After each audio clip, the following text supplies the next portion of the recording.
반복되는 일상의 노선을 벗어나 타인의 교양에 올라타고 싶은 분들을 위해 준비했습니다.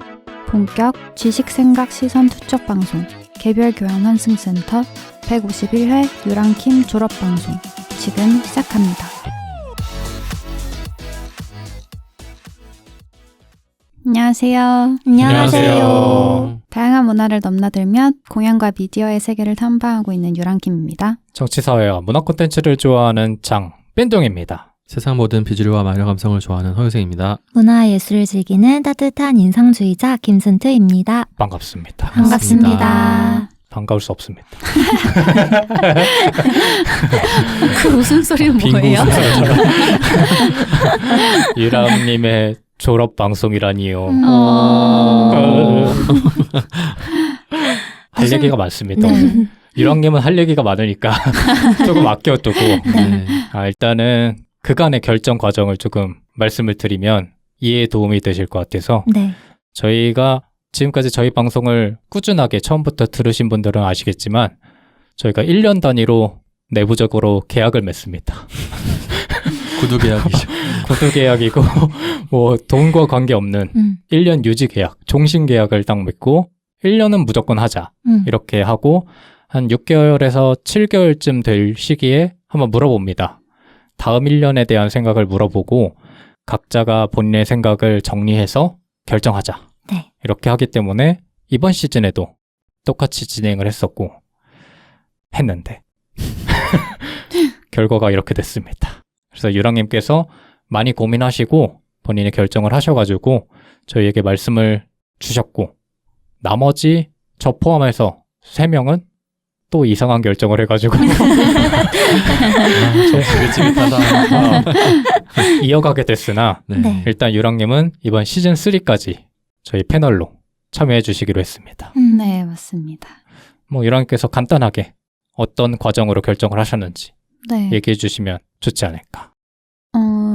사실 좀 쉽지 않은 선택이긴 했어요. 왜냐하면 저도 2년 동안 하면서 애정도 많이 컸고 1년 더 하면 이런 부분을 더 해볼 수 있겠다라는 생각도 있었는데 그럼에도 불구하고 시즌 3까지 해야겠다라고 생각을 했던 거는 일단 1차적으로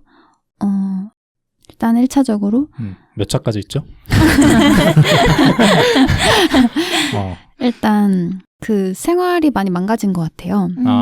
그래서 그 일과 뭐 생활과 다른 여러 가지의 균형을 찾는 시기인 것 같은데 그런 시점에서 이 방송을 병행하기가 좀 어려운 지점들이 있더라고요.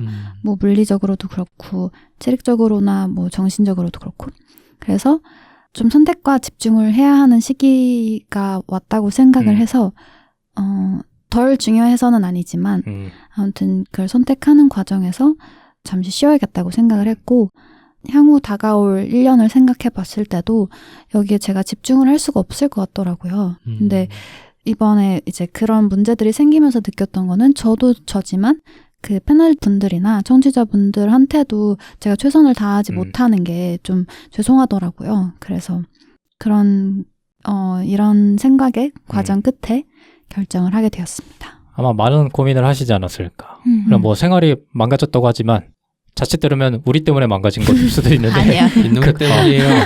그것은 얼마나 아니고 안타까움을 줬으면 아닙니다.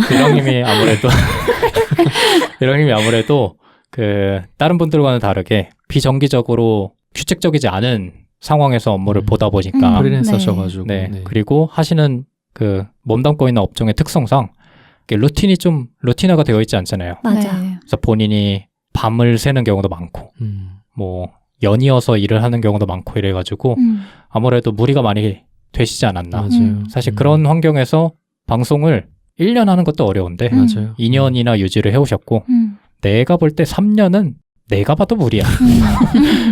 옆에서 보는 우리도 막 유랑님이 맞습니다. 중간중간에 방송을 떠나서 생활 자체에 힘겨워하시는 모습을 봤기 때문에 충분히 이해할 수 있는 결정이었고 그렇기 때문에 더 응원할 수 있지 않나 이런 생각도 들고 유랑님이랑 방송을 이제 하면서 네. 유랑님이 실시간으로 말라가시는 걸 본 적이 있거든요. 맞아. 그러니까 매주 점점 살이 빠지셔가지고 너무 고생하시는 걸 봐가지고 이해가 갑니다. 그 와중에 이제 아무래도 같이 하는 거니까 피해주지 않으려고 막 애쓰는 모습도 보이고 하니까 네. 좀 안타까울 때가 많았죠. 그것보다도 저는 유랑님의 아빠였다면 너무 잘 결정했다고 하실 것 같아요. 아, 이거 그만하는 거. 아, 그쵸. 너무 아쉬운 것과는 별개로 유랑님한테 좋은 선택을 하신 게 아닌가. 그러니까 우리 방송이 뭐 다른 방송에 비해서 조금 이상한 부분들이 있어. 뭐요? 어떤 거? 소요되는 시간이 다른 방송에 비해는 좀 많고 이러니까 물리적으로 녹음도 길게 하고 그다음 방송도 길고 그다음에 편집하는 시간도 길고 이러니까 힘들 수밖에 없어. 그래가지고 그랬는데 뭐 그랬습니다. 맞습니다. 그랬다고요. 근데 유랑님은 오늘 방송 내내 얘기해야 되니까 너무 빠르게 많은 걸 뽑아낼 수 없어. 조금 아껴둬야 하기 때문에 저희 세 명이서 또 준비를 했습니다. 각각의 코너를 준비해가지고 유랑님을 위한 시간을 오늘 1시간 정도 동안 마련해 볼 겁니다. 네. 첫 번째 코너는 유생님께서 네. 준비했습니다. 안바르님 졸업방송과 마찬가지로 네. 제가 유랑킴님의 지난 에피소드들을 쭉 정리를 좀 해봤습니다. 네. 2년치죠? 2년치죠. 네. 안부르 때는 1년치였잖아. 1년치였죠. 조금 수월했지만 2년치는 빡셌을 수도 있었을 것 같아. 그렇죠. 저도 또 다시 다 들어봤습니다. 진짜? 정말요? 왜? 어쩐지 유생님이 최근에 청취 시간 순위에 갑자기 진짜요? 후상을 했더라고. 열심히 들으신 게 아닌가. 네, 열심히 들어봤습니다. 그래서 유랑킴님께서 저희랑 같이 하시면서 얼가니서트 빼고 20개의 에피소드를 제작을 하셨습니다. 네. 요거를 이제 4개의 카테고리를 묶어가지고 한번 분석을 해봤는데 네. 첫 번째 카테고리는 유랑킴 작품을 읽어드립니다. 입니다. 그래서 유독 그 작품, 뭐 문화작품이나 뮤지컬 작품, 공연 이런 것들을 많이 말씀해 주셨는데 여기에 들어가는 에피소드는 60화 명작편의 뮤지컬 빌리 엘리어트, 79화 도서편의 오리엔탈리즘의 반란, 엠 버터플라이 편이었죠. 네. 82화 군주편의 니들이 햄릿을 알아? 99화 무비편의 더 랍스터, 그다음 130화 문화편의 어른들을 위한 어린 왕자. 이 5가지가 작품을 많이 했네. 네, 작품을 많이 진짜요? 했습니다. 네. 근데 다 좋았다. 그러게. 네. 특히나 기억 남는 거 있어요? 뭐 저번에도 얘기했던 것 같은데 저는 어린 왕자편 기억나고. 전 다 좋았어요. 전 빌리 엘리어트도 너무 좋았고. 저 들어보면서 빌리 엘리어트를 진짜 오랜만에 들었는데 네. 너무 재밌더라고요. 그게 거의 초반 아니었나? 맞아요. 네, 첫 첫 에피소드였어요. 네, 맞아요. 네. 질문 여기서 퀴즈 하나 내겠습니다. 돌발 퀴즈? 네. 우리 셋이 맞추는 거야? 맞습니다. 유랑킴님은 아실 수도 있을 테니까. 아무튼 네. 뭐 오늘은 이렇게 중간중간 돌발 퀴즈가 있습니다. 이상한 거 준비하셨는데요? 유랑님도 역시. 모르시는 거 아니에요? 2년 전 안 부를 때와는 좀 발전했어. 그 82화 군주편의 니들 햄릿을 알아 편에서 네. 유랑킴님이 그 햄릿의 상태를 설명하시는 부분이 있어요. 네. 삼촌이 심지어 왕위까지 즉위를 하니까 굉장히 혼란스러운 상태에 빠지고 뭐 블라블라 어머니에 대한 원명도 있었고 네. 아무튼 상태가 땡땡한 상태였습니다. 이렇게 얘기했습니다. 정답. 뭐예요? 맛이 같다. 그러니까 땡땡 두 글자입니다. 땡땡한 상태였습니다. 이렇게 말씀하셨거든요. 아무튼 상태가 아무튼 상태가 땡땡한 상태였습니다. 메롱하다? 아니에요. 아무튼 상태가? 기억나세요? 기억은 안 나는데 제가 네. 자주 쓰는 말일 것 같아서 그래? 삐리? 맞습니다. 삐리하다. 기억난다. 삐리한 상태였습니다라고 말씀하셨어요. 이런 퀴즈입니까? 맞습니다. 오늘? 생각나네 근데. 생각났어요. 이러니까 생각나네. 82회 군주편 니들이 햄릿을 알아? 근데 그러고 나서 이제 왕비였던 거트루드가 이 왕의 동생과 재혼을 해요. 그래서 이제 햄릿의 입장에서는 아버지가 갑작스럽게 죽고 어머니는 아버지의 동생과 재혼을 하고. 작은 아버지랑. 맞습니다. 그리고 삼촌이 심지어 왕위까지 즉위를 하니까 네. 굉장히 혼란스러운 상태에 빠지고 이제 자살 충동을 느낄 만큼 우울증을 겪고 그 어머니에 대한 원망도 있었고 아무튼 네. 상태가 좀 삐리한 상태였습니다. 원래 삼촌하고 사이가 안 좋았나? 그건 아니지만 어쨌든 어머니가 삼촌이랑 네. 재혼을 한다면 싫어할 수밖에 없지 않을까요? 맞아요. 그럼 어머니가 막 제대로 막 설명을 안 해줬나 보네. 근데 설명을 해줘도 네. 이해 안 되는 맞아요. 상황이죠. 납득 안 되지. 돼요? 되나? 납득이? 그러니까요. 내일 아니잖아. 이 부분을 제가 다시 듣다 너무 웃겨가지고 네. 퀴즈를 가져와 봤습니다. 이거를 퀴즈로 할 생각을 했다는 게 너무 웃겨. 네. 그래서 유독 이렇게 좋은 작품들, 우리가 평소 접하기 어려운 작품들까지도 심층적으로 설명해 주는 에피소드가 많았다라고 생각합니다. 네. 두 번째 카테고리는 저널리스트 유랑킴 이렇게 지어봤습니다. 그러니까 뭔가 사회 현실적인 것들을 잘 들춰내가지고 보도하는 듯한 느낌의 에피소드가 있었는데 네. 66화 위기편의 보도준칙 점검하기, 76화 집단편의 MZ세대 그들은 누구인가, 그다음 92화 계단편의 극장 방송가 소름썰 모음집. 네. 이거는 왜 이게 무슨 저널리스트인가 싶으실 텐데 들어보시면은 이제 문화예술에 종사하고 계시는 분들에 대한 그런 시각이 좀 많이 들어가 있어서 그게 우리 에피소드 중에는 최초로 전반부와 후반부가 나눠진 에피소드 아닙니까? 전반부에서 무서운 얘기하고 있다가 후반부에 갑자기 핸들을 90도로 꺾더니 그렇죠. 사실은 이런 얘기 하려고 나왔다. 네. 그게 더 무서운 얘기였잖아요. 맞아. 사람이 막 더 죽는 얘기였어요. 네. 네. 그리고 95화 미래편의 AI 시대 인간으로 살아남기, 마지막 142화 취하편의 다큐의 세계로 퐁당 이 편들이 있습니다. 네. 뭐 기억나시는 거 있으신가요? 아까 공포 소름돋는 기억나는데 지금. 공포 소름썰 편은 진짜 특이한 게 제가 블로그에 올려놨잖아요. 네. 근데 블로그 유입이 소름썰로 엄청 많이 들어요. 아 진짜? 아 제목 잘 지었네. 그래서 다들 여름이라서 소름썰을 검색해 보시나? 네, 그래서 저 블로그에 저 뭐 매일 업로드 안 해가지고 방문자가 많진 않지만 네. 그 기여 순위에 상당히 혁혁한 공이 있는. 네. 92회 괴담편 극장방송가 소름썰 모음집. 네, 저도 이런 이야기를 찾아보다가 같은 궁금증이 생겼어요. 왜 네. 이런 곳에 이렇게 귀신들이 많을까? 네. 그러다가 결론에 다다르게 되었는데 아까 말씀해 주신 것처럼 이곳에 종사하고 있는 사람들의 피땀 눈물이 모여서 한이 돼서 그런 글로 게 가는 아닐까. 거예요, 오늘 이야기? 네, 맞습니다. 그럼 우리가 지금까지 미디어를 통해서 본 사람들은 다 한이 있는 귀신들이겠네. 그쵸. 어느 정도는. 그런 게 아닐까 하는 생각이 들었습니다. 네. 워낙 이런 콘텐츠 제작하는 쪽은 이제 사람들을 갈아 넣는다라는 말이 맞아. 있지 않습니까? 네. 그런 말이 있을 정도로 뭐 근무 환경이 열악하기도 하고 열정페이 같은 문제도 고질적인 문제로 자리 잡아 있고 네. 문제가 많죠. 그래서 도대체 현황이 어떻길래 이렇게 한을 가진 귀신들이 많을까라는 생각이 들어서 네. 그런 현황을 좀 알아보는 시간을 가지려고 합니다. 뭐 이상한 방식으로 넘어뜨네요. 아니, 뭐가 이상하다는 거죠? 하지만 이런 거를 원했습니다. 아, 네. 뭐가 계단편을- 이상하다는 건지 전 전혀 모르겠습니다. 계단편의 의도와 아주 부합하는. 네. 유랑이 네. 많이 뻔뻔히셨네요. 하여튼 한이 많아서 네. 그 사람들의 한을 이제 얘기해 그렇죠. 주시는 그런 거죠. 한들이 귀신으로 승화가 된 게 아닌가. 아. 그리고 어쩌면 이런 현실의 이야기들이 이런 네. 귀신썰보다 무서울 수도 있다. 아. 라는 아주 무시무시한 괴담인 거죠. 그리고 그 방송 뭐였더라?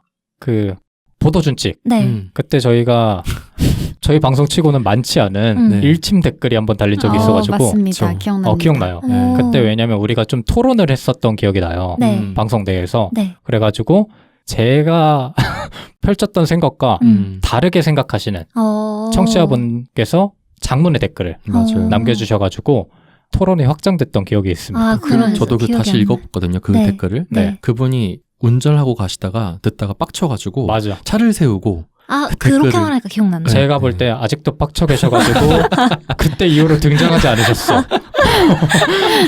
제가 그래서 좀 죄송합니다 한편으로. 하지만 그 방송에서 토론했던 거는 저는 즐거운 기억으로 남아있어요. 네. 근데 그 대댓글로 이제 빈둥님이 달으셨는데 운전하시다가 빡쳐가지고 댓글 다실 정도의 그런 애정을 보여주시다니 뭐 감사합니다 이런 식으로 너무 능구렁이 같이 저 그런 거 잘합니다. 잘 넘어가더라고요. 그래서 놀라웠습니다. 제가 3년 동안 기른 전문성 중에 하나가 이런 말도 안 되는 CS 능력 CS. 이런 거 했기 때문에 그거를 빛나게 해준 보도준칙 에피소드에 네. 감사를 표합니다. 유랑킴님은 뭐 기억에 남는 에피소드 있으신가요? 저도 그 보도준칙 편이 그래요? 기억에 남는데 네. 말씀해 주셨던 대로 저희 내부적으로도 좀 흔치 않게 나름 첨예한 대립이 있는 그런 토론을 했던 것 같고 맞아요. 댓글에서도 그런 댓글을 남겨주신 분들이 계셔서 근데 저는 그런 댓글이 뭐 전혀 공격적이거나 그러지는 않으셨던 걸로 기억하고 맞아요. 나름 되게 일리 있는 말씀을 해주셔서 맞아요. 확장된 토론을 해볼 수 있는 기회여서 전 좋았던 것 같아요. 저에게 필요한 네. 거일 수도 있을 것 같다는 맞아요. 생각이 들어요. 네. 네. 여기 또 돌발 퀴즈입니다. 좀 타이밍이 뜬금없긴 하네요. 한 카테고리당 하나씩 있습니다. 네. MZ세대 편에서 유랑킴님 이런 얘기를 하셨어요. 네. 유랑킴님이 외국에서 BTS 팬인 중학교 소녀를 만났습니다. 그 MZ세대 소녀는 유랑킴님께 뭘 하자고 했을까요? 정답! 사진을 찍자 그랬어요. 그거 다음에 뭘 하자고 했을까요? 정답! 잠깐만, 사진을 왜 찍어? BTS BTS 팬이었는데 한국인을 보니까 너무 기뻐가지고 사진을 찍자. 그 이후에 이걸 하자라고 했어요. 정답! 네. 그 친구를 하자. 예, 소셜미디어. 팔로우? 아니에요. 잠깐만. 이게 실화죠? 네, 이 실화예요. 소녀가 MZ세대라는 거를 있었던 일이죠? 네. 네네네. 기억났어요. 정답. 네. 틱톡 영상을 찍자. 아닙니다. 정확하게는 틱톡이 아닙니다. 릴스? 맞아요. 맞습니다. 맞아. 기억난다. 76회 집단편. MZ세대 그들은 누구인가? 그것도 그렇고 워낙 세상이 빨리 바뀌다 맞아요. 보니까 네. 이런 변화의 속도가 더 가속화되어 있고 그거에 대한 좀 놀람 및 충격이 있는 것 같아요. 네. 그러니까 저만 해도 얼마 전에 외국에 갔다가 중학교 정도에 되는 소녀를 만난 적이 있는데 이제 한국인이니까 너무 좋아한 거예요. 그래서 BTS 팬이래요. 그래서 저희한테 막 사진을 찍어달라고 하더라고요. 근데 사진까지는 뭐 많이 들어봤으니까 오케이인데 그 이후에 저희한테 릴스를 같이 찍어달라고 하는 거예요. 거기에서 되게 문화 충격을 받았던 경험이 있어요. 신기하네. 왜냐하면 진짜. 릴스 저희는 또 릴스 세대는 아니다 보니까 맞아. 네. 그런 숏폼 영상을 직접 제작하고 만들고 소비하는 과정에 있어서는 좀 낯설잖아요. 네. 근데 실제로 그런 모르는 사람들한테까지도 이걸 같이 찍자고 할 만큼 이 친구들한테는 이게 되게 사진 찍는 것만큼이나 보편화된 행동이구나 싶으면서 저도 갑자기 세대 차이를 확 느끼게 되더라고요. 저도 세대 차이 어제 느꼈거든요. 방금 얘기해 주신 것 때문에 생각나는데 네. 어제 신호등을 건너려고 그러는데 네. 앞에 초등학생 커플이 손을 잡고 있는 거야. 누가 봐도 초등학생인데.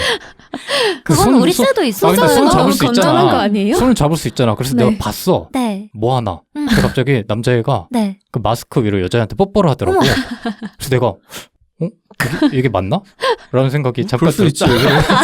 잠깐 들었던 난 초등학생 때 그러지 못했거든. 오늘 너무 아저씨는 너무 심하게 나요. 저는 초등학생 때 그러지 못했기 때문에 분명히 장빈정 씨 때도 그런 커플은 있었어요. 제가 구석에만 처박혀 있어가지고 그런 걸 못 봤는데 하여튼 그런 거를 보면서 좀 놀랐다. 근데 하물며 그래도 나도 놀라는데 나보다 어른들은 얼마나 놀라시겠어. 귀엽게 느끼시지 않을까 그냥? 귀엽게 아닌가요? 안 하던데? 노골적으로 하던데? 예, 이런 그래서 얘기가 있었어요. 안 찍었나? 맞습니다. 안 찍었다 안 그랬나? 찍었어요. 안 한 찍으셨어요? 번도 찍어본 적도 없고 어. 찍어볼 의향도 없어서 근데 뭐라 그랬어 그때? 그냥 모른다고. 어떻게 하는지 모른다고?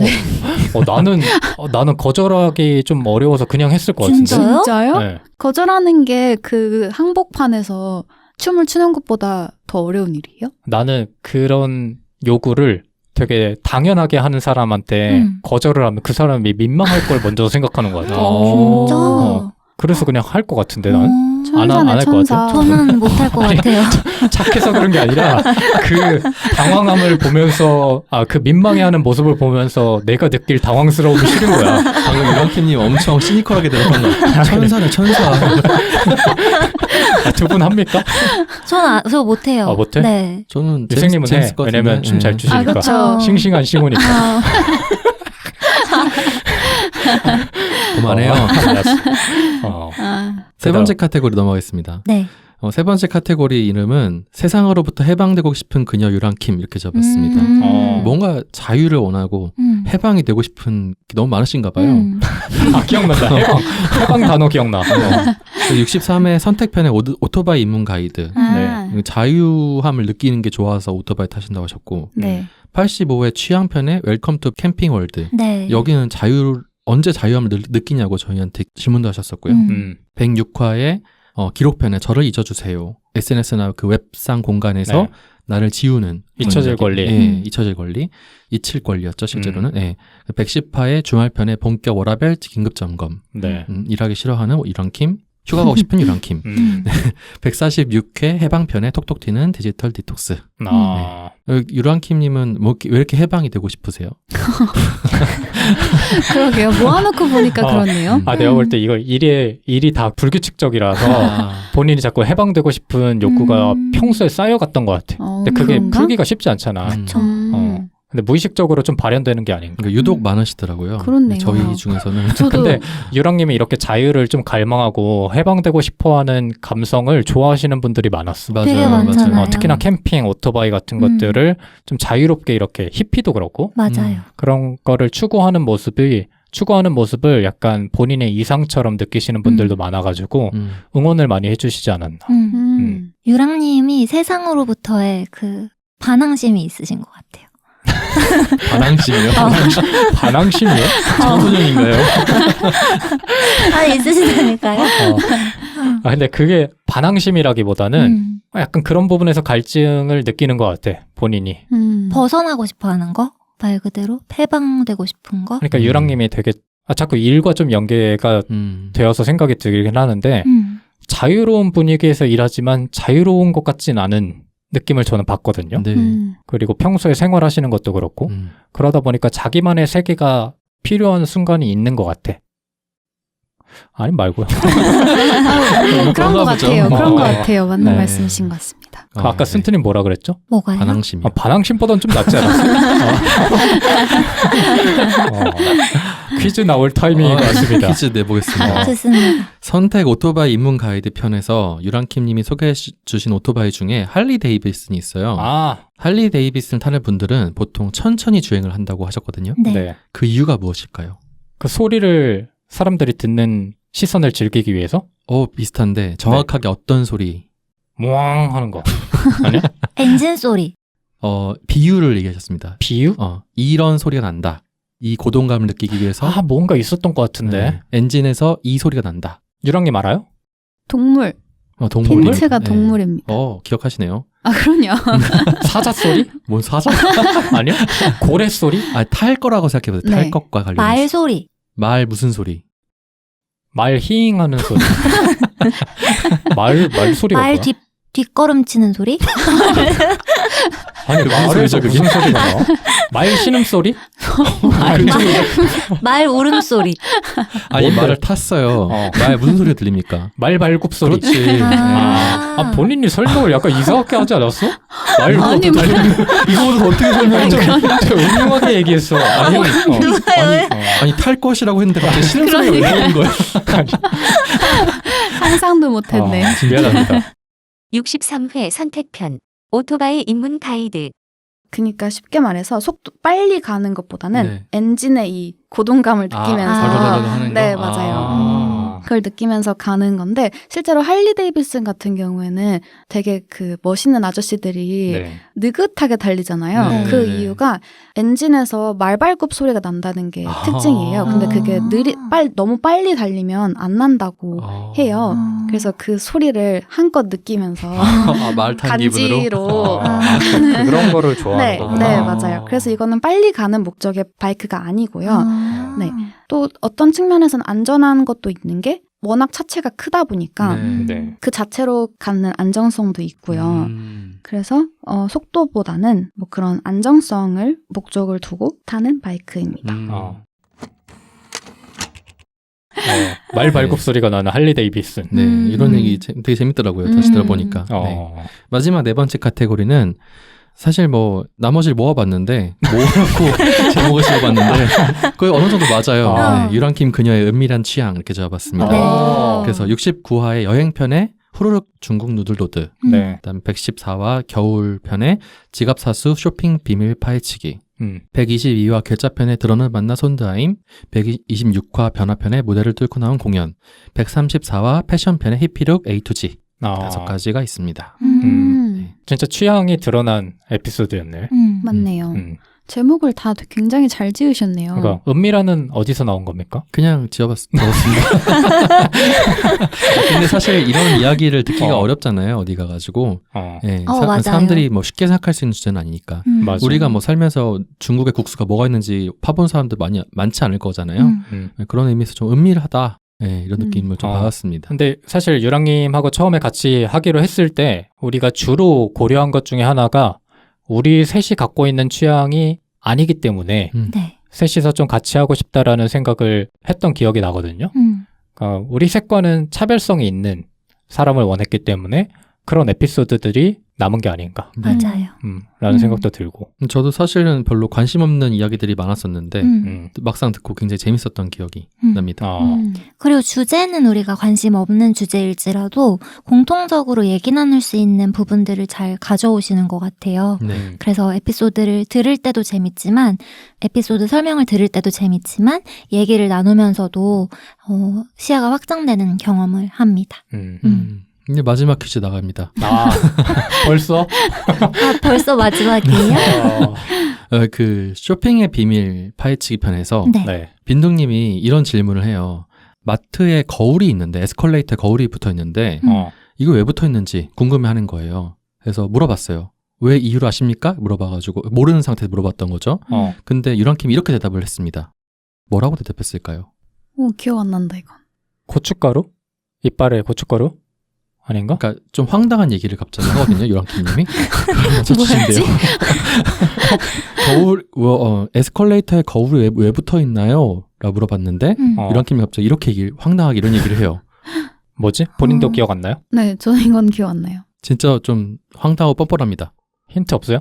빈도님이 알아보세요. 아니에요. 아니에요? 황당하긴 하다. 힌트. 제가로 시작합니다. 제가. 제가 그걸 어떻게 알아요? 아닙니다. 제가 그걸 알아야 되나요? 아니에요. 제가 그걸 설명해야 됩니까? 아닙니다. 제가 그렇게 못된 사람이라니. 제가 다음에 생각하는 게 없잖아. 제가 안 만들어서 모르겠네요. 비슷해요. 제가 안 나서 모르겠는데요? 그거 맞춘 걸로 하겠습니다. 뭐라 그랬어요? 제가 붙인 건 아닌데요. 제가 그런 말을 했다고요? 네. 어울리긴 하다. 114회 겨울편. 지갑 사수, 쇼핑 비밀 파헤치기. 맞아요. 이제는 이런 데이터까지 축적이 됐고 이거를 분석할 수 있는 기술도 충분히 있기 때문에 훨씬 더 고도화됐을 거라고 생각을 해요. 갑자기 궁금한 거. 네. 에스컬레이터에 보면은 네. 항상 거울이 붙어 있잖아요. 올라갈 때. 네. 왜 그럴까요? 저도 제가 붙인 건 아니라서. 아니 뭔가 되게 네. 사소한 거에 다 의도가 있을 것 있으니까. 같아요. 있을 것 같네요. 근데 항상 있잖아. 네, 맞네요. 왜 그럴까? 그것도 약간 정신 그 차려라 할까 호흡을 이런가? 느리게 하는 전략 아닐까요? 아니면 쇼핑을 하는 자기 스스로에게 약간 도취할 그런 사람이 있어요? 나 오늘 34,000원 썼다. 약간 이런 식으로. 아니면 그 카트 안에 있는 물품들을 거울을 통해서 확인할 수 있지 않을까요? 근데 보통 항상 이 딱 얼굴까지만 나오고 잘리지 않나요? 그래요? 맞아. 옆에 있는 거 말씀하시는 거예요? 네네. 그 올라갈 때 보통 눈높이에 이렇게 있어 막 사람들 고춧가루 껴있는 거 보고 이런 거울들이 매번 있으니까. 그거 그냥 안전 문제 아니에요? 그럴까? 그냥 단순히 편의를 위해서 했다기에는 항상 그러게요. 있으니까. 그러니까 아마 유랑님이 말씀하시는 걸 오늘 쭉 들어보니까 왠지 그것도 이유가 있을 것 같은데. 있을 것 같아요. 있을 것 같아요. 네. 어쨌든 간에. 네. 나 근데 그거 기억나는 게 그때 아마 답을 못했을 거야. 우리 내부적으로. 그거에 대한 답을. 근데 그거를 내가 우연히 잡지를 보다가 나왔는데 그게 그냥 근데 그거 누가 댓글로 맞아, 남겨주셨어요. 마티스팍님이었나? 네. 근데 그분이 남기신 거는 좀 안전적인 거를 얘기하셨고 맞아요. 백화점 내에서 그걸 의도한 이유는 거울로 에스컬레이터로 타고 올라갈 때마다 좀 허름한 자신을 보면서 비싼 거를 소비하게 만들려고 한다 그러더라고. 뭐 비싼 옷이나 아니면 화장품이나 그래서 그런 의도가 반영되어 있다고 써져 있더라고. 내가 잡지를 보다가 그게 갑자기 생각나가지고 그걸 보고 깜짝 놀라가지고 얘기해줘야겠다 했는데 1년이 넘게 흘렀네. 지금 갑자기 이제야. 생각나네. 좀 뭐 그렇습니다. 네, 이렇게 정리를 해봤습니다. 재밌는데? 그러게요. 좀 더 해봐요. 그럼 하나 제가 번외로 가져온 게 있거든요. 그래요? 네. 번외로 가져왔지. 준비된 게 있었다는 게 더 퀴즈 충격이에요. 하나 내가 볼 때 안 터졌으면 이걸 한 번 더 하려고 했었나 봐. 스페어를 하나 가져온 게 있는데 재밌진 않은데 이건 좀 유독 그 에피소드 중에서 어떤 특정한 행동을 하신 게 있어가지고 그거에 대한 질문입니다. 뭘까요? 썬드하임 편이랑 네. 이머시브 공연 있잖아요. 무대를 뚫고 나오는 공연 편에서 네. 빈둥님이 똑같은 말을 해요. 토시 하나 안 틀리고 똑같은 말을 한 두 편 모두 똑같은 이 말이 나옵니다. 이 말이 무슨 말일까요? 빈둥님의 말을 맞추는 거예요? 네, 빈둥님 말을 내가? 네. 유랑님한테? 네, 아니 우리 모두에게. 네. 유랑님은 아니고 저희 둘에게. 승트님이랑 저에게. 들어본 적 있어요? 아닙니다. 네 글자면 네 글자. 이걸 왜 봐? 아닙니다. 내가 한 말 같은데? 근데 이건 좀 힌트를 드릴게요. 쏜드하임 편이랑 그 이머시브 공연편에서 유독 유랑킴님께서 퀴즈를 자꾸 내요. 이걸 우리한테? 알아? 우리한테 질문을 네, 한다고? 계속 유독 퀴즈를 많이 내가지고 제가 퀴즈쇼예요? 라고 했던 적이 있어요. 네. 근데 이제 퀴즈가 나올 때마다 빈둥님이 이 말을 동시에 두 에피소드 모두 했습니다. 이걸 알아 아닌 거죠? 네, 아닙니다. 미음으로 시작합니다. 모르겠어. 아닙니다. 평행사고 수수께끼 아니에요 이거? 바다거북 수프 아니야? 내가 뭐라 하지? 내가 평소에 무슨 말을 하지? 빈둥님이 이 말을 은근히 쓰시더라고요. 뭐지? 신기하게. 질문이 나올 때마다. 질문을 한 사람한테 이 얘기를 한다고요? 우리한테, 저랑 승트님한테. 나머지 2명한테? 대답을 해야 되는 사람들한테? 그렇죠. 맞춰봐요. 맞아요. 맞춰보자라는 말을 했어요. 맞춰보자? 맞춰보자 많이 해. 진짜 많이 하더라고요. 이런 거 많이 해. 네. 그래서 신기했습니다. 두 에피소드 연달아가지고 맞춰보자라는 말을 하길래. 네. 스페어는 스페어인 이유가 있군요. 그렇죠. 그렇죠. 역시 스페어로까지 잘 분류해준 게 아닌가. 4개 잘 설정하셨네요. 네. 재밌었습니다. 재밌네, 근데. 재밌다, 진짜. 2년 전과는 확연하게 다른데요? 발전했다. 예슬님 코너 재밌습니다. 재밌었습니다. 네. 승트님 코너도 재밌겠죠? 제 코너는 감동 코너입니다. 다행이다. 유생님 거를 먼저 배치하기 잘했네. 기대감을 한껏 끌어올리고 이제 좋습니다. 찬물을 뿌리는 건가요? 승트님 코너로 한번 가보시죠. 저는 브루님 때도 그랬는데 우리가 이렇게 한 패널을 포커싱해서 얘기 나눌 기회가 많이 없잖아요. 그래서 유랑킴을 파헤쳐보는 유랑킴에게 묻는다 코너입니다. 유랑킴에게 묻는다. 네. 2년 전에도 똑같은 제목이었던 걸로 기억하는데. 근데 부르님은 이 코너 중 어디서 울었나요? 아니야, 여기서 안 울어요. 마지막에서. 마지막입니까? 그래서 본인도 여기서는 울면은 조금 애매해지지 않을까. 잘 참으시고. 알겠습니다. 사실 울만한 포인트는 없지만 이제 소회를 말하는 부분에서 감동이 있다라는 걸 말씀드리면서 첫 번째 질문을 해보겠습니다. 지난 2년 동안 유랑킴님의 삶을 설명할 수 있는 키워드 3가지와 부연 설명을 해주시면 좋을 것 같아요. 예를 들면 도전이 될 수도 있고 행복이 될 수도 있고 여러 가지 키워드가 있을 텐데 3가지 말씀해 주시고 이거는 방송과 관련된 것도 좋고 방송 외적인 삶에서 설명을 해주셔도 좋을 것 같습니다. 네. 근데 방송 외적인 거는 우리도 사실 모르니까. 그쵸, 모르죠. 더 흥미롭겠다. 왜냐면 각자의 삶에 우리는 관심이 없기 때문에 어떻게 사는지 몰랐잖아요. 네. 일단 첫 번째는 도전일 것 같아요. 방송으로서도 아니, 그렇고. 갖다 쓰시면 어떻게 바로. 뭐라고 그랬지? 예로 들은 거 승트님이 예를 들었어요. 이걸 왜 예로 들으신 거예요? 도전이다. 네. 뭘 도전하셨습니까? 도전이라고 해야 될지 도약이라고 해야 될지 고민을 했는데 일단 도전으로 설정을 했던 게 일단 방송부터 이 개교환센을 시작하게 된 것부터가 저한테는 큰 도전이었던 것 같아요. 막연하게 해보고 싶었던 거기도 하고 제가 개발하고 싶었던 능력 중에 하나이기도 하고 해서 막연하게 그냥 해볼까라는 생각은 있었지만 선뜻 실천에 옮길 기회는 없었던 그런 게 바로 이 팟캐스트였는데 그거를 실제로 해보고 2년 동안 나름의 발전을 하기 위해서 노력하는 과정이 저한테는 큰 도전이었던 것 같아요. 그래서 방송적으로는 그렇고 또 방송 외적으로도 커리어적으로도 그렇고 뭐 취미도 그렇고 많은 것을 새로 시작했던 시기였습니다. 그래서 2년 정도 전쯤부터 그런 것들을 좀 다지면서 실질적인 좀 쌓아 올리기를 하려고 했던 것 같아요. 그래서 도전이라는 키워드가 가장 먼저 떠올랐고 두 번째는 균형. 여러 면에서 균형을 찾기 위해서 많이 노력을 했던 것 같아요. 그게 일일 수도 있고 뭐 취미일 수도 있고 그 불균형과 균형 사이에서 타협점을 찾는 게 항상 어렵더라고요. 근데 그게 어렸을 때는 그냥 다 할 수 있을 거라고 생각을 했고 다 할 수 있게 했던 것 같은데 나이가 점점 들면서 포기해야 될 것을 잘 선택을 해야 되더라고요. 그래서 그 안에서 균형을 찾는 방법을 배우려고 노력을 했던 것 같습니다. 지금은 균형이 맞춰진 상태죠, 그러면? 아닌 것 같아요. 계속 맞춰가는. 그래서 저의 2년간의 고민 끝의 결과는 균형은 없다라는 게 결론인 것 같아요. 균형을 찾으려고 노력은 하지만 결국 균형 상태라는 게 있을까라는 생각이 점점 들어서 뭔가 실제로 존재하지 않는 그 균형에 집착을 하기보다는 그냥 그 방향으로 나아가는 것으로도 충분한 이의가 있지 않나라는 생각으로 그 불균형이 네. 당연한 걸 수도 있으니까 네. 이거를 오히려 받아들이는 게 네. 요즘은 그냥 불균형이 디폴트라는 생각이 점점 커지고 있는 것 같아요. 끝이요? 네. 그리고 3가지라고 하셔서 한 가지를 더 말씀드려보자면 마지막은 사랑? 사랑? 갑자기? 진부하다, 진부해. 마지막은 상실? 그러니까 모든 게 영원할 수 없다는 거를 이 최근 2년 사이에 굉장히 많이 느꼈던 것 같아요.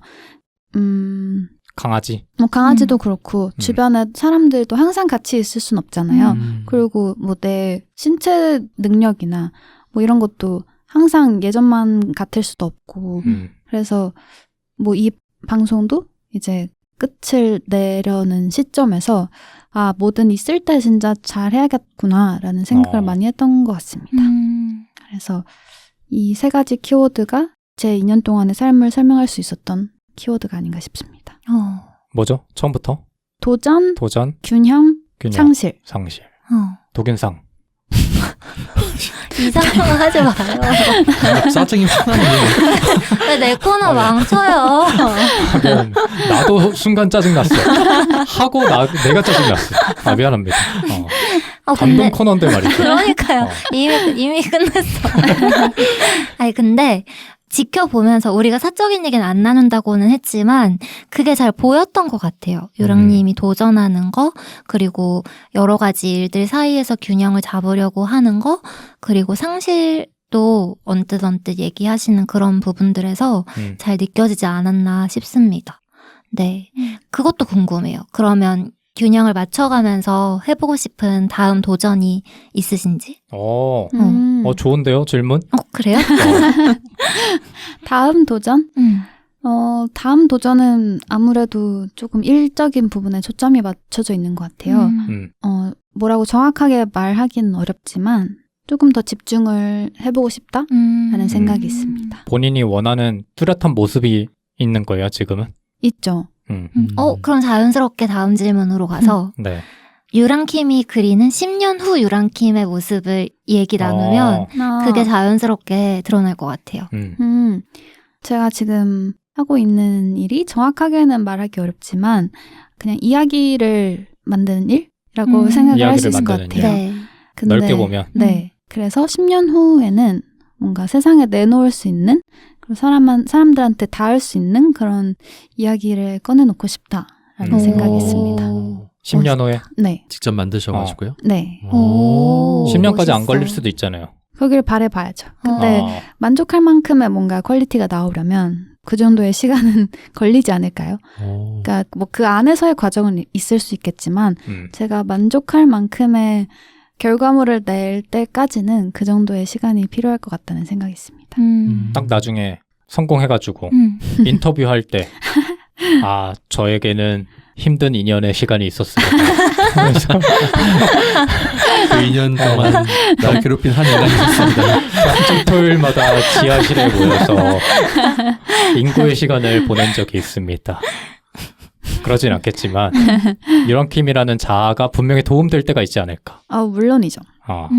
근데 나중에 물론 뭐 우리가 그때도 연락을 하고 있을지 안 하고 있을지는 모르겠지만 네. 만에 하나 안 하고 있더라도 우연치 않게 유랑님의 이야기를 보거나 아니면 유랑님의 모습을 보면 굉장히 뿌듯할 것 같아요. 맞아요. 맞아. 주변 사람들한테 자랑도 하고 2년 동안 나랑 같이 썩었던 사람 이런 날도 오지 않을까.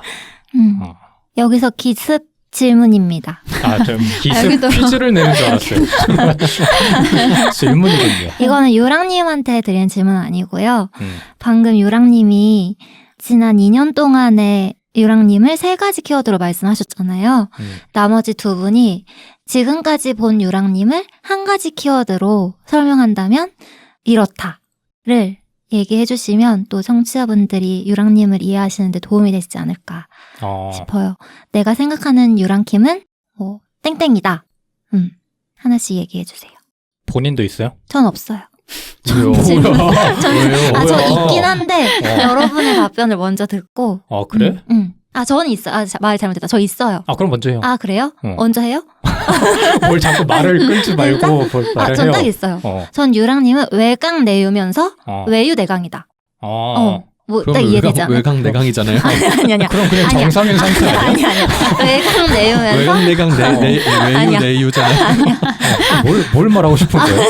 외강 내유의 장점도 갖고 있으면서 외유 내강의 장점도 갖고 있으신 것 같아서 평소에 그런 생각 되게 많이 했거든요. 그 유랑님에 대해서 막 생각하면서 일단 외강 내유는 어떤 얘기였냐면 속에는 되게 뭔가 내 생활에 대해서 불안정적이고 이런 것들이 있는데 그걸 잘 티를 안 내시잖아요. 그래서 주변 사람들이 뭔가 본인을 걱정하거나 그런 부분에 대해서 되게 패라고 생각하는 것 같아요. 그래서 그런 생각을 했고 근데 이제 그런 속에 여린 부분에 대해서도 드러나니까 그런 부분이 보는 사람으로 하여금 잘 됐으면 좋겠다. 힘들지 않았으면 좋겠다라고 응원하게 되는 마음을 갖게 되는 것 같고 그리고 외유 내강은 말하시는 방식이나 이런 게 되게 진중하고 부드럽고 조곤조곤 하시잖아요. 근데 또 속에 들여다보면 그것과는 다른 단단한 걸 가지고 계신 것 같아서 굳은 심지를 가지고 계신 것 같아서 그런 면에서 외유 내강이다. 이런 생각을 했어요. 네, 하나의 키워드라고 하지 않았습니까? 아까? 그러니까 외강 내유 문장이야, 문장. 그래요? 문장.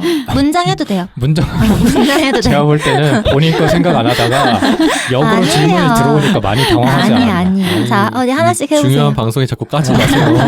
전 있습니다. 네. 유랑님의 키워드. 저는 혀가 길게 문장으로 하지 않겠습니다. 유랑님은 성실해요. 그거 뭐야? 이 반응이 아닌데.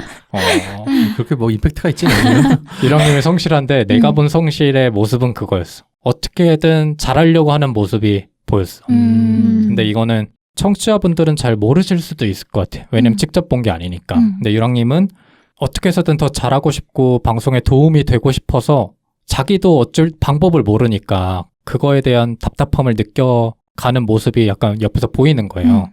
그러다 보니까 정말 성실한데 몸이 잘 안 따라주거나 아니면 체력이 부족하거나 아니면 상황이 안 돼서 그러는 거를 답답해하는 게 나도 되게 보면서 고맙기도 하고 약간 미안하기도 하고 그러더라고. 그래서 기본적으로는 정말 성실한 사람이구나 라는 거를 전 느꼈죠, 보면서. 네. 저는 별로 임팩트가 없는 것 같아요. 임팩트는 없었어요. 뜻은 좋았는데 임팩트는 없었어요. 근데 아까 그 좀 긴 사람보단 낫지 않아요? 뭐 보기에 따라 다르겠지만. 저는 저번에 이벤트 방송이랑 좀 비슷한 내용일 수도 있는데 네. 표현력의 규제 이렇게 말씀드리고 싶어요. 좋은데? 저런 거를 해야 되는데 성실은 조금 유랑님이 그 인스타에 쓰신 글들도 몇 개 본 게 있거든요. 가끔씩 보는데 네. 사람을 이렇게 빨아들이는 그 필력을 가지고 계시더라고요. 그리고 말씀도 너무 유려하게 잘하시고 네.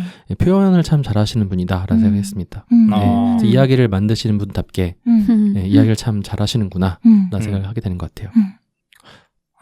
미리 좀 언지를 주지 그랬어요. 이거는. 기습 있잖아요. 기습. 좀 생각을 해올 걸 그랬어. 더 생각해보시고 네. 이제 성실함의 귀재. 알겠습니다. 아니 자꾸 초치지 마세요. 미안합니다. 네. 우리가 지난 기념 방송에서 많이 얘기를 해서 더 얘기 나눌 게 없으실 것 같기도 한데 혹시 그 외에 방송을 하시면서 기억에 남는 특별한 순간이 있다면 지금 또 얘기 나눠보면 좋을 것 같아요. 그러게. 그냥 뭐 녹음 때가 아니어도 좋고 뭐 녹음하면서도 좋고 어떤 기억에 남는 순간이 있으신지. 유랑님이 나중에 우리 방송을 떠올렸을 때 가장 먼저 떠오르는 기억일 거 아니야. 그쵸. 그게 무엇일지가 궁금해. 지금 생각해보면 그 시즌 2쯤에 네. 한번 같이 술을 마신 적이 있었어요. 아, 그거 부제가 있잖아요. 유랑킴과 친해지기 프로젝트. 맞아요. 저희가 네. 약간 유랑님이 아무래도 중간에 합류를 하다 보니까 좀 더 친해질 필요가 있겠다 해가지고 술자리를 한번 만들었죠. 맞아요. 아주 이례적으로. 맞아요. 그러니까 그때 그냥 이례적으로 따로 평일에 시간을 내서 모였던 걸로 기억을 하거든요. 네. 그때는 사실 그러니까 그런 친목의 자리라고는 생각을 했지만 왜 술을 마시게 된 거지에 대해서는 구체적으로 생각을 해본 적이 없었거든요. 근데 나중에 들었던 걸로는 그냥 좀 편한 분위기에서 이야기를 하기에 그게 더 좋을 것 같다라고 생각을 해서 일부러 그런 술자리를 마련한 거라고 하시더라고요. 그래서 세 분이서 세심하게 배려를 해주셨구나. 그리고 그런 배려가 있었기 때문에 제가 처음에 잘 적응을 할 수 있지 않았나라는 생각이 들어요. 그래서 그때 생각을 해보면 그때 나눴던 대화들이 새록새록 생각이 나면서 무슨 얘기했는지 기억도 안 나. 기억 안 나. 이런 얘기 기억 안 나는데 그냥 기억난다고 하는 거예요. 아니에요. 저 별 얘기를 다 했었어요. 아, 그래요? 진짜요? 뭐 연애 얘기, 팟캐스트 얘기, 뭐 그랬나? 많은 이야기를 했던 것 같아요. 전 유독 그날 침묵이 되게 길었던 기억이 아, 근데 유생님이 자꾸 그때 침묵이 길었다고 하는데 나는 기억도 그 안 나. 기억도 안 나. 저도 그 기억도 안 나는 나요. 되게 그래요? 그냥 뭔가 화목했던 기억이 나. 저도. 그래서 그때가 되게 감사한 기억으로 남아있어요. 아, 다행이네. 네. 그때 그 전에 저희 엄청 고민했잖아요. 맞아요. 어떡하지? 유랑님 불편하신 거면 어떡하지? 이러다가 되게 묘안으로 그럼 술자리를 한번 갖자 했었어요. 그게 아무래도 방송에 그러니까 셋은 1년을 했었고 그치. 유랑이면 갑자기 들어오니까 방송을 녹음하는 데 있어서도 약간의 머뭇거림이나 이런 게 안 친해서 그런 걸 수도 있겠다. 어색해서 그런 거 아닐까? 약간 이런 문제의식에서 출발해가지고 아, 따로 그냥 편하게 방송 없이 만나가지고 편하게 한번 얘기를 해보자 라고 해서 만들어진 자리인데 아, 그렇게 기억을 해주시니 고마울 따름입니다. 네. 그리고 사실 그게 되게 가시적으로 드러났던 단적인 예였던 것 같고 그 이후에도 되게 세 분이서 제가 초반에 잘 적응할 수 있게 되게 많이 배려를 해주신 게 방송 중에서도 그렇고 뭐 평소에도 그렇고 많이 느꼈어요. 그래서 그런 부분들이 되게 감사한 기억으로 남아있습니다. 아, 긴급 질문 하나 해도 됩니까? 그럼요. 만약에 우리가 그때 네. 엄청 적극적으로 다가갔으면 어땠을 것 같아요? 그것도 부담스러웠을 것 같아요. 그러니까 본인은 네. 평소에 뭐 약간 지인, 친구랑 이런 관계에서 네. 엄청 다가와주는 사람과 잘 맞아요? 아니면 거리를 두는 사람과 잘 맞아요? 저는 거리를 두는 사람이랑 잘 맞아요. 아, 그래요? 네. 다행이네. 다행이다 진짜. 그래서 만약에 그때 세 분이서 막 이거 어떠냐 저거 어떠냐 막 엄청 더 적극적으로 도와주셨더라면 거기에서 오는 부담감도 있잖아요. 이만큼 해주시니까 나도 거기에 상응하는 뭔가 결과를 내야 될 것 같고 그런 부담감이 오히려 더 컸을 것 같은데 되게 뒤에서 살짝씩 도와주시는 부분들이 더 컸던 것 같아요. 그게 세 분의 방식이었던 것 같기도 하고. 뭐 예를 들어서 1대1로 밥 먹기 미션 이런 거 할 수도 있잖아요. 그럼 나도 싫어해. 친해지기 바래 약간 이런 거 하면서 둘이 사진 찍어 오기, 인생 내 거 찍고 오고 마니또 하고 이런 거 할 수 있었지만 안 했다는 거. 잘한 선택이 아니었나. 최고의 선택이었습니다. 그렇습니다. 네. 네. 다행입니다. 네. 다음 질문으로 가겠습니다. 다음 질문은 방송을 하면서 뿌듯했던 순간인데 그냥 뿌듯했다고 하면 좀 추상적이잖아요. 그래서 내가 봐도 내가 이건 잘했다. 내가 봐도 다른 뭐 패널들보다 이 부분에서는 잘하는 부분이 있었다. 또는 어떤 에피소드에서 내가 봐도 이 에피소드만큼은 정말 고퀄이다. 네. 어떤 게 있으신지 궁금합니다. 근데 이게 궁금한 이유 중에 하나는 네. 나를 필두로 해서 그 쓴트님이나 유생님은 본인 자랑을 조금씩 해. 아, 그래요? 그러니까 뭐 그거를 해야 되는 타이밍에 하는 것도 있고 굳이 해야 되는 타이밍이 아님에도 불구하고 자기 어필을 할 때가 있어. 물론 내가 제일 많이 하는 걸 알고 있지만 근데 왜 궁금하냐면 유랑님은 그런 적이 없어. 맞아요. 그래서 물론 그게 겸손의 표현일 수도 있고 아니면 속으로는 딴 생각을 하고 있지만 다르게 표현한 걸 수도 있지만 그래서 궁금해. 맞아요. 이렇게 순트님이 물어봐 준 게.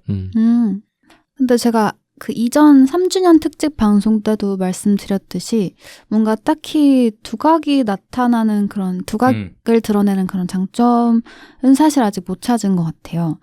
그렇지만 제 에피소드들을 저도 쭉 돌아봤는데 웃기게도 그 첫 번째 에피소드였던 빌리 엘리어트에 대한 만족도가 제일 크더라고요.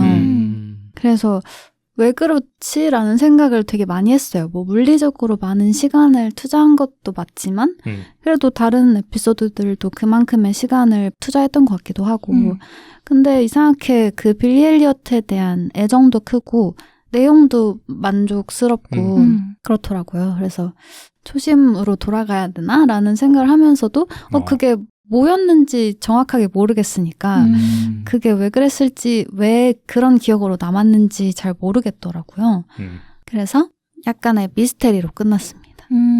약간 설렘 같은 것도 반영이 되지 않았을까? 그쵸. 처음이니까 있었죠. 오는 것도 긴장과 있고. 설렘과 그리고 아무래도 첫 에피소드라서 본인이 가장 좋아하는 거를 했던 영향도 있었을 것 같고. 그랬던 것 같아요. 아무래도 가장 좋아하고 가장 자신 있는 내용으로 구성이 됐지 않았나라는 생각인데. 맞아.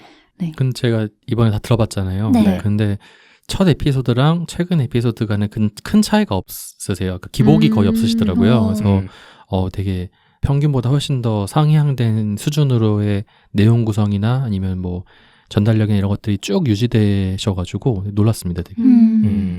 조금 더 본인 자랑 해보세요. 뭐가 있지? 자랑 왜 부담 주세요? 본인 자랑하는 거 좀 알려드려요? 진짜 여러분 근데 실제로 그 시즌 1 거랑 네. 1 거에 저랑 빈둥님, 순트님 거를 들어보신 거랑 네. 최근 거 들어보시면 되게 달라요. 음. 톤이나 내용 구성이 엄청 다르거든요. 나는 못 들어. 특히 빈둥님 첫 번째 에피소드가 진짜 나는 못 들어. 진짜 깐족되거든요, 진짜. 가끔 잘못 눌러지는 경우 있거든요. 그러면 못 들어.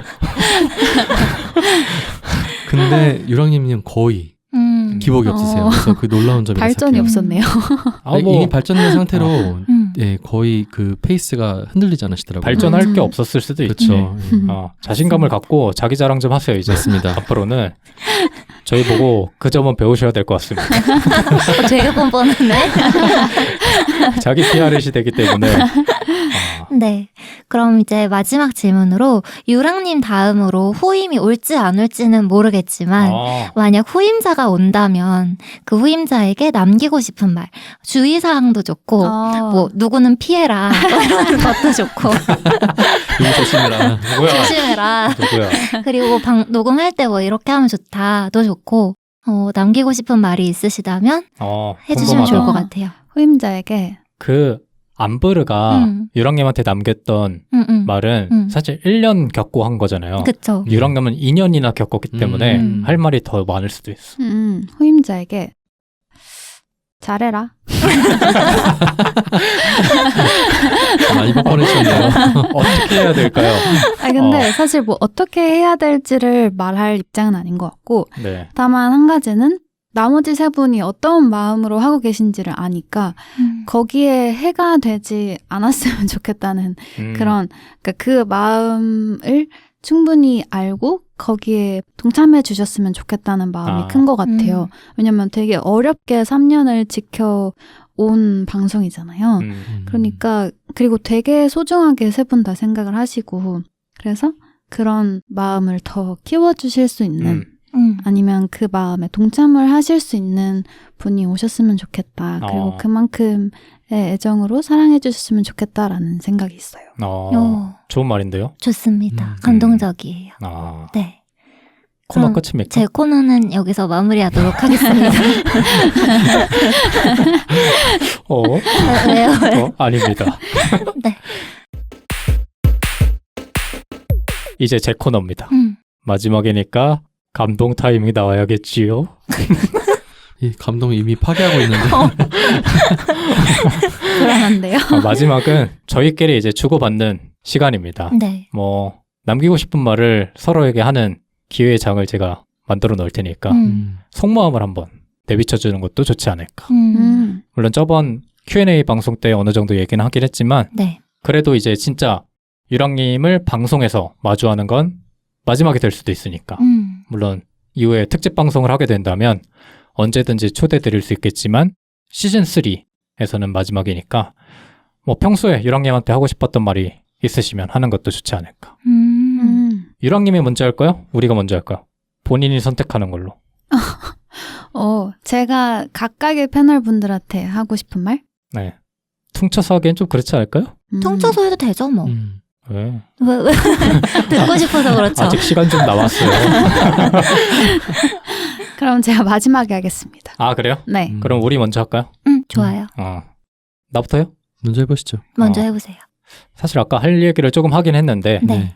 그러니까 유랑님이 항상 그런 순간들이 있었던 것 같아요. 아, 자기 생각대로 안 돼가지고 되게 힘들어하는 모습을 내가 볼 때마다 어떻게 내가 해줘야 되지라는 고민을 좀 많이 했어요. 그러니까 유랑님은 잘하고 싶어 하는데 내가 뭔가 해줘야 될 것 같은데 그러지 못할 때마다 좀 미안하기도 했고 그래가지고 유랑님을 보면은 여러 가지 감정이 좀 많이 들었던 것 같아요. 2년 동안 같이 하면서 같이 하자고 했던 순간이 떠오를 때가 많았어. 내가 좀 괜히 같이 하자고 했나? 라는 생각도 한 적이 많았고 왜냐면 유랑님이 힘들어하는 모습을 많이 봤으니까. 네. 그래서 그럴 때마다 미안하기도 했는데 늘 극복하고 잘 해주고 문제없이 해주는 모습을 보면서 그래도 우리가 소중한 순간들을 이렇게 쌓아가고 있는 거구나라는 생각이 또 들고 나중에 분명히 2년 동안 같이 한 방송들을 본인이 혼자 있을 때 들을 날이 올 거거든요. 근데 그럴 때 우리가 함께한 약간 인연이 정말 행복하고 즐거운 시간으로 기억됐으면 좋겠다 라는 생각이 들어서 이런 얘기를 해주고 싶었습니다. 사실 유랑님과 개인적으로 대화를 많이 나누지 않습니다. 원래부터 아는 사이긴 했지만 오히려 방송을 하고 나서는 더 조심하게 되는 것 같아요. 개인적인 대화를 할 때도. 그래가지고 한편으로는 너무 좀 차갑게 대하는 게 아닌가 미안하기도 했고 그냥 밖에서 보면은 아는 동생인데 저희가 방송을 같이 하다 보니까 좀 공적으로 대한 것 같아서 그런 부분이 좀 미안하기도 했고 이랬죠. 제 마음을 다 알아줄 거라고 믿고 있기 때문에 그렇게 미안하진 않습니다. 뭐야? 왜 왔다 갔다 하죠? 지금 무슨 얘기를 한 건지 모르겠어요. 두 번 더 얘기하시죠. 저는 최근에 유랑님을 보면서 하고 싶은 것도 많으신 것 같고 그 속에 에너지가 많으신 것 같은데 이제 주변 상황이 자기 마음대로 안 풀려서 힘들어 하시는 부분이 있겠다 싶은 생각을 했었거든요. 그런데 내가 열심히 하고자 하는 부분에 대해서는 언젠가는 도달해 계시겠다라는 생각을 많이 했었어요. 그래서 유랑님 앞으로 하시는 일이 다 잘 됐으면 좋겠다라는 응원을 하게 됐고 그리고 그런 생각을 했어요. 최근에 관계를 이제 형성하잖아요. 그러면은 어느 순간에는 같이 있다가도 헤어질 때가 있잖아요. 근데 어느 순간 그 사람을 되돌아봤을 때 남는 인상이 있잖아요. 그 인상이 유랑님의 인상이 되게 온화하고 행복해하고 즐거워하는 그 모습으로 남을 것 같은 거예요. 그래서 그 모습으로 남을 거다라는 얘기를 해드리고 싶었고 왜냐면은 우리가 사적으로 얘기를 안 나누고 관계를 안 맺는 것의 단점이 이렇게 연이 끊어졌을 때 앞으로 만나거나 뭐 관계를 이어가거나 할 그것이 좀 적다는 단점이 있잖아요. 그래서 앞으로 만약에 못 보더라도 저에게 유랑님은 그런 인상으로 남아 있을 거다라는 얘기를 해드리고 싶었고 또 제가 최근에 결혼 준비를 하면서 결혼 어쨌든 식을 하니까 초대할 사람을 생각을 막 하게 돼요. 그러면서 이제 초대 말을 보냈을 때 되게 행복하게 맞아주시는 분들이 있고 또 반면에 되게 반겨주실 줄 알았는데 되게 무미건조하게 답을 하시는 분들이 계시더라고요. 근데 유랑님한테 나갔지? 해드리고 싶었던 말씀은 저는 어쨌든 제 안에서 너무나 큰 인연으로 생각을 하고 있고 이렇게 많은 대화를 나누면서 친밀감이 정말 높아진 상태이기 때문에 언제라도 반겨줄 사람으로 기억을 할 거라는 거를 꼭 말씀을 해드리고 싶었어요. 승트님이 말씀하셨다시피 어떻게 보면 우리가 방송 때문에 더 서로한테 못 다가간 것도 있지 않나. 그래서 오히려 방송을 마무리하고 나면 더 친해질 수도 있겠다라는 생각도 들고 저도 아까 승트님이 얘기한 것처럼 유랑님이 지금 제 왼쪽에서 녹음을 하고 있는데 가끔 보면은 엄청 밝게 혼자 웃을 때가 있어요. 근데 제가 유랑님을 이렇게 보게 되면은 마이크랑 멀어지기 때문에 대놓고 못 본단 말이죠. 그래서 유랑님이 웃는 모습이 옆에서 약간 희미하게 보여요. 근데 이 장면이 되게 오랫동안 기억될 것 같아. 그래서 방송에서 여러 가지 봤던 모습 중에 오랫동안 남겨질 모습 중에 하나가 아닌가. 그래서 저도 행복한 모습을 보지 않을까, 순트님처럼 네. 생각합니다. 네. 유생님도. 네. 너무 2년 동안 고생 많이 하신 것 같고, 일과 또 방송을 병행하시면서 힘에 부치고 체력이 안 되고 이런 순간들이 있으셨을 텐데, 다 이겨내시고 열심히 하신 모습 보면서 많은 귀감이 됐던 것 같습니다. 하신 일 언제나 건승하시고, 어디에 계시든 저희를 잊지 말아주시고 유랑킴이라는 자아를 잊지 말라고. 유랑킴 자아를 잊지 말아주시고 네. 저희와 했던 방송이 행복한 기억으로 남아있으시기를 기원해봅니다. 그리고 부르님처럼 또 오시면 되잖아요. 맞습니다. 또, 그렇죠. 네. 초대하고 하면 되잖아요. 당신 차례입니다. 저는 그냥 한 번에 합쳐서 얘기를 할게요. 네. 일단 2년 동안 거의 50번은 넘게 녹음실에 왔던 것 같아요. 근데 돌아서 생각해보니까 정말 많은 일들이 있었고 많은 얘기를 나눴더라고요. 근데 그런 기억들이 되게 행복한 기억으로 남아있어요. 그리고 제가 되게 만나보지 못했던 유형의 분들을 여기서 만난 것 같아요. 근데 되게 다른 사람들을 되게 진심으로 대하실 줄 알고 그런 표현을 하시는 분들을 만날 수 있어서 밖에서 바닥이 났던 인류애를 한껏 채워가는 시간이었던 것 같아요, 저한테는. 그래서 그게 일상에서의 굉장히 큰 동력이 됐었었고, 뭐 방송을 하는 것도 즐거웠지만 그 패널분들을 보고 배우는 것들이나 받는 에너지가 너무 좋아서 거기에서 충전되는 것들이 많았더라고요.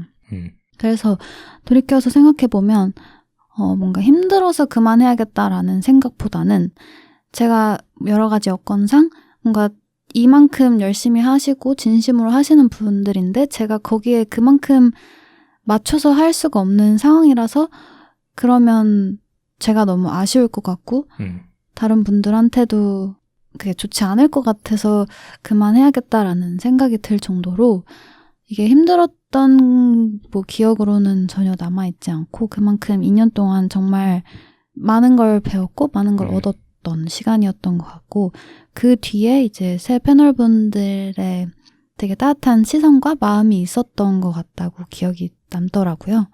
그래서 그래서 나는 간다. 맞습니다. 정말 감사한 마음이 굉장히 커요. 뭐 한 10년 후에 되돌아봐도 정말 기억에 남을 순간들인 것 같습니다. 네. 뭐 청취자분들께도 한마디 하시면. 사실 청취자분들한테도 너무 감사하죠. 되게 일면식도 없는 사람인데 그냥 댓글로 마음이 통한다는 게 이렇게 가능한 일인지 몰랐어요. 댓글은 그냥 피상적인 이야기만 하는 곳이라고 생각을 했었는데 기존에 이거를 하면서 댓글로도 그리고 정말 알지도 못하는 사람들인데도 이만큼의 마음을 쌓을 수 있구나라는 걸 느꼈던 것 같아요. 그리고 2년 동안 보니까 정도 많이 들고 뭔가 어떤 분인지 계속 상상하게 되고 그런 그 살짝살짝 남겨주시는 말들이 또 뿌듯한 기억으로도 남고 일상의 큰 동력이 되기도 하고 그 따뜻함이 그 패널분들한테 받는 따뜻함만큼이나 컸던 것 같아요. 그래서 네, 굉장히 감사했습니다. 아마 청취자분들도 많이 아쉬워하지 않을까. 맞아요. 그리고 뭐 한편으로 지금까지 함께 했으니까 네. 고마움도 느끼실 것 같고 뭐 여러 가지 감정이 드실 것 같은데 마지막으로 유랑님께 마지막으로 물어보고 싶은 거는 유랑님에게 개그완센이란 무엇인지.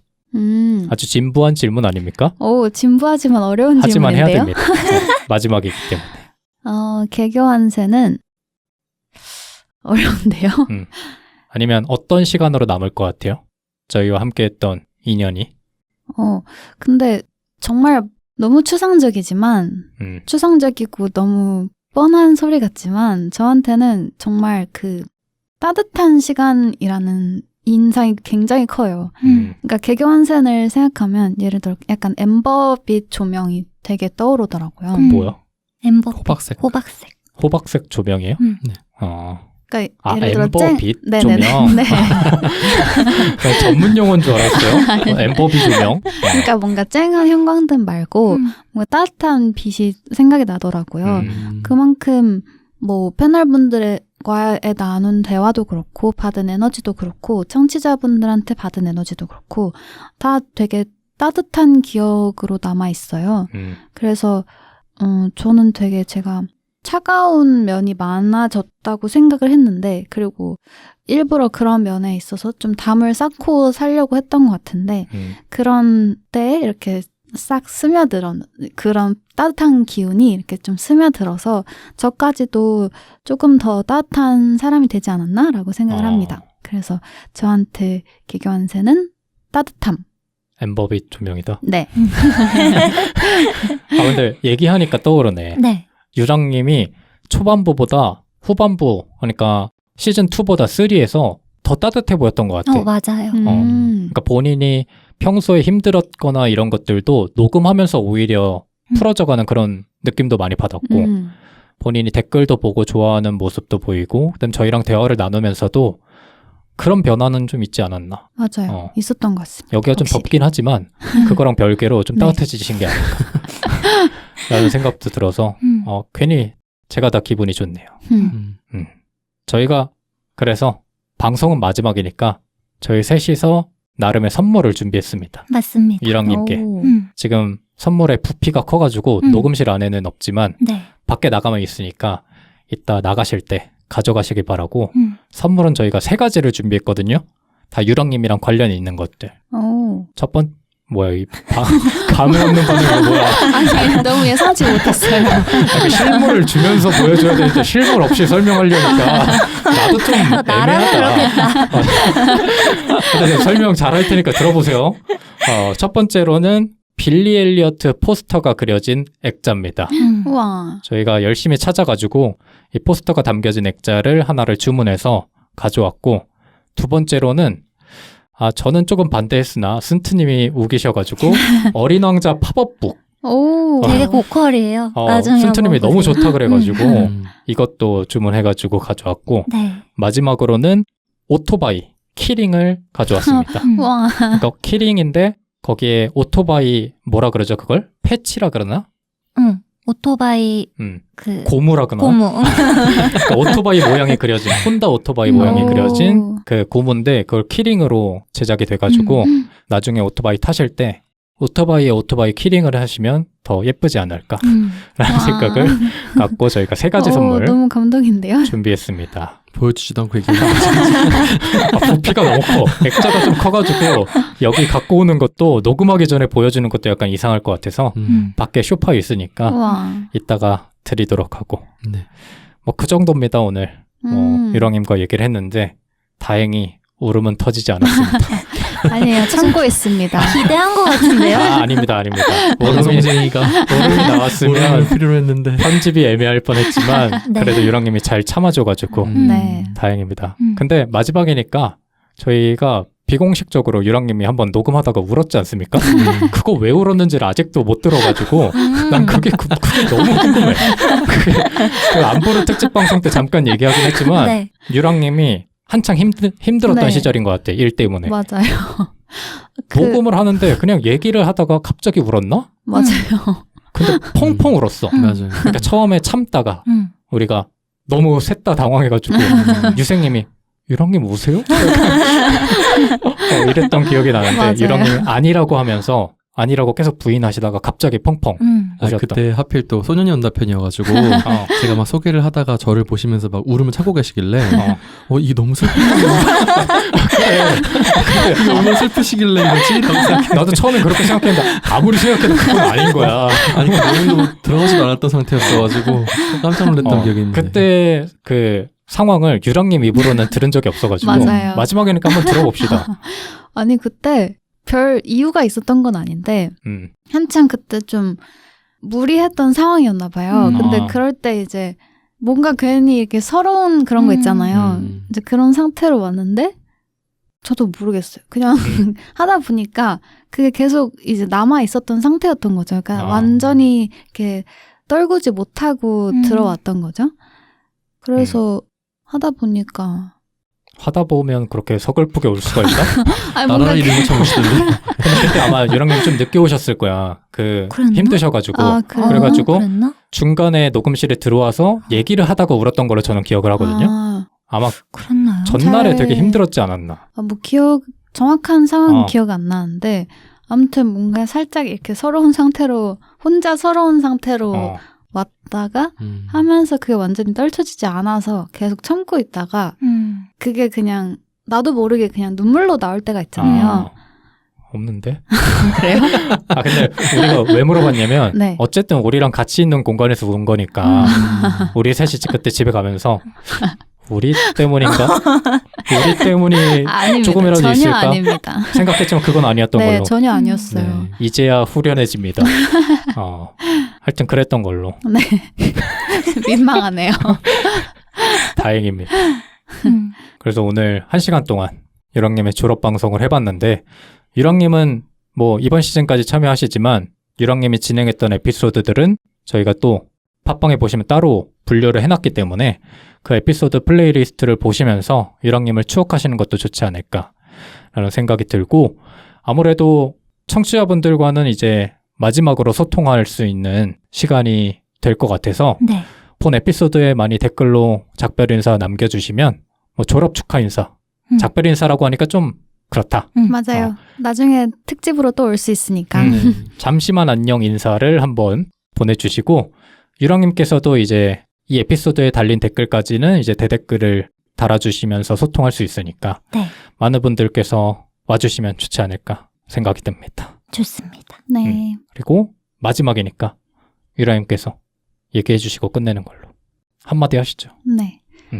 지난 제가 함께했던 그 시즌 2와 3 2년 동안 정말 감사했습니다. 앞으로도 새 패널 분과 함께할 개교환센의 시즌 4 많이 기대해 주세요. 끝입니다. 좀만 더 해요. 부담 이래서 온 거예요. 미안합니다. 마지막까지 네. 미안합니다. 아닙니다. 뭐가 있지? 아닙니다라고 하면 진짜 같은데. 네, 많이 어찌됐든 간에. 많이 네, 사랑해 주세요. 고생 많으셨고 고생하셨습니다. 네, 고생하셨어요. 축복합니다. 정말요. 감사합니다. 축복합니다. 왜? 교회야 여기? 축복합니다. 좋지 않아요? 마지막 축복합니다로 끝냅시다. 좋아요. 세상에. 유랑님을 축복하며 응. 축복합니다. 축복합니다. 할렐루야. 본인도 축복해요. 감사합니다. 축복합니다. 알겠습니다. 저희는 다음 특집 방송에서 뵙는 걸로 하고 10월 중순에서 10월 말쯤에 새로운 시즌으로 다시 찾아오도록 하겠습니다. 고생 많으셨습니다. 감사합니다. 감사합니다. 감사합니다.